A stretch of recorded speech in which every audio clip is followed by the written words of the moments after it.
Assalamualaikum warahmatullahi wabarakatuh. Halo teman-teman semua, kalian penasaran gak sih sama cerita perlawanan Gua Talo terhadap VOC di zaman Belanda dulu?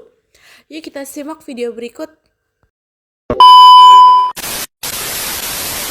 Assalamualaikum warahmatullahi wabarakatuh. Halo semua, kenalin nama aku Kayla Imanda, biasa dipanggil Kayla. Nama aku Nalisa Sugianti, biasa dipanggil Ella.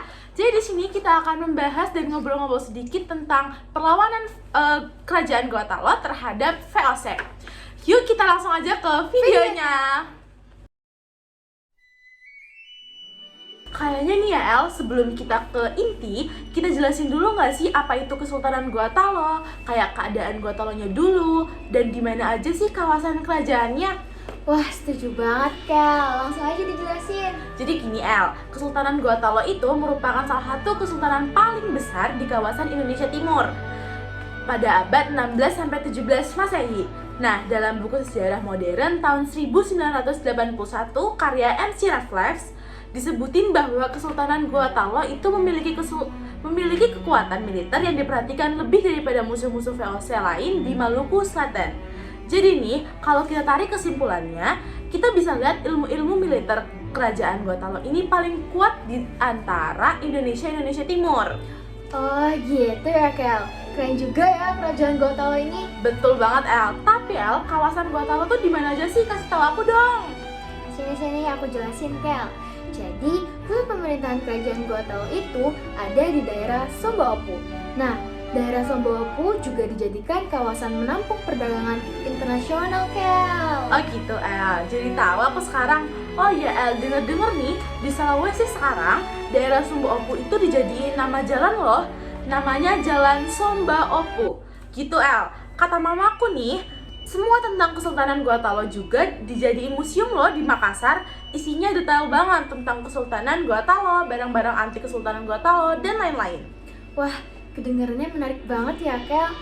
Pasti banyak peninggalan sejarah tuh di sana, kayak barang-barang kerajaan dan lain sebagainya. Nah, tadi kan kita udah ceritain ya, Kay, dikit-dikit tentang kerajaan Gua Talo. Mungkin kita lanjut aja kali ya ke latar belakang perlawanan kerajaan Gua Talo. Betul banget El, yuk kita langsung ke latar belakang perlawanan kerajaan Gua Talo terhadap VOC.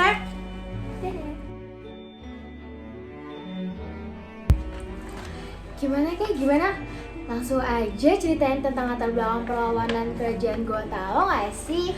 Siap, jadi gini El, katanya pada masa pemerintahan Sultan Hasanuddin, kerajaan Gua Talo itu lagi masa jaya-jaya banget guys. Nah, makanya itu pihak VOC tuh ngerasa di kawasan Indonesia Timur mereka ngerasa terancam gitu. Kayak, wah posisi gue bahaya banget nih di sini, nggak bisa dibiarin. Dari POV VOC-nya tuh kayak gitu guys. Waduh, bahaya nih Kel. Nah, pihak VOC ini merasa terancam dan langsung menginginkan hak monopoli perdagangan di kawasan Indonesia Timur pada kerajaan Gua Talo. Gak cuma itu aja, Kel. VOC-nya ini juga ngelakuin blokade atau pengepungan terhadap kapal-kapal yang berlabuh di Sombaopu. Ngeri juga gak sih kalau dibayangin, Kel? Iya, sumpah aku bayanginnya ngeri guys. Tapi El, kerajaan Gua Talo ini nggak diem-diem doang diperlakuin kayak gitu, nggak terima si VOC. Untuk menghadapin itu, Sultan Hasanuddin langsung ambil pergerakan untuk memperkuat pasukan dengan memerintahkan bawahan di Nusa Tenggara untuk ngirimin prajurit-prajuritnya. Nah, di sisi lain, Kel, VOC ini malah pakai politik Divide and Impera dengan meminta bantuan pada Arung Palaka Sultan dari kerajaan Bone. Nah, si Arung Palaka ini malah menyetujui permintaan ini karena dendam sama kerajaan Gua Talo, Kel. Oh iya, pernah denger juga tuh aku El, Kesultanan Bone dendam kan sama Gua Talo. Iya. Karena katanya nih udah merebut kemerdekaan kerajaan Bone guys. Nah, betul banget, Kel. Kayaknya sampai sini aja deh cerita tentang latar belakang perlawanannya kerajaan Gua Talo terhadap VOC. Kita lanjut ke bagian inti dari perlawanan Gua Talo terhadap VOC. Guys, lanjut yuk. Udah yuk guys, kita lanjut ke inti dari perlawanan kerajaan Gua Talo terhadap VOC. Nah, VOC dibantu oleh Gubernur Hindia Belanda pada saat itu, yaitu Cornelis Janson Spelman. Dia membawa sekitar 1.900 prajurit dan 21 armada kapal perang. Ditambah lagi, pasukan dari kerajaan Bone dipimpin oleh Arung Palaka. Udah nih Kel, sombong-sombongan soal prajurit dari masing-masing pihak. Perlawanan yang dari tadi kita omongin nih langsung terjadi. Perlawanan Gotalo terhadap VOC berlangsung selama 4 bulan lamanya. Selama 4 bulan itu, Sultan Hasanuddin dipaksa menandatangani perjanjian Bongaya. Bacain dong Kel, cerita dari perjanjian Bongaya. Siap El. Jadi isi dari perjanjian Bongaya adalah: pertama, VOC diperbolehkan memonopoli perdagangan di kawasan Indonesia Timur. Nomor 2, semua orang asing diusir dari Gotalo kecuali VOC. Nomor 3, Gotalo mengganti biaya kerugian perang. Nomor 4, beberapa wilayah kekuasaan Gotalo diserahkan kepada VOC. Nah, itu dia guys isi dari perjanjian Bongaya. Apakah akan disetujui atau tidak? Menurut kalian sendiri kayak gimana? Yuk kita lihat jawabannya di chapter selanjutnya, yaitu akhir dari perlawanan Gotalo terhadap VOC. Akhir perlawanan Gotalo terhadap VOC. Kira-kira gimana ya? Nah, jadi gini guys, perjanjian Bongaya yang udah Kel bacain tadi ternyata dibatalkan oleh pihak Gotalo.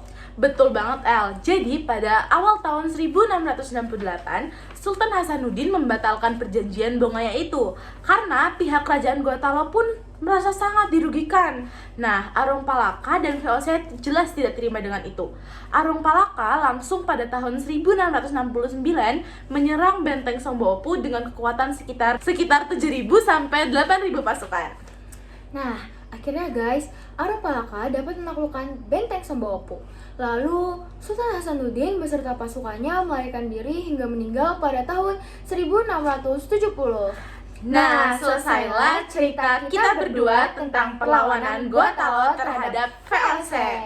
Terima kasih sudah menonton guys. Dadah. Dadah. Wassalamualaikum warahmatullahi wabarakatuh. Nah, itu dia guys cerita singkat tentang perlawanan Gotalo terhadap VOC. Semoga dapat menjadi pelajaran yang berguna bagi kalian semua yang menonton. Terima kasih guys.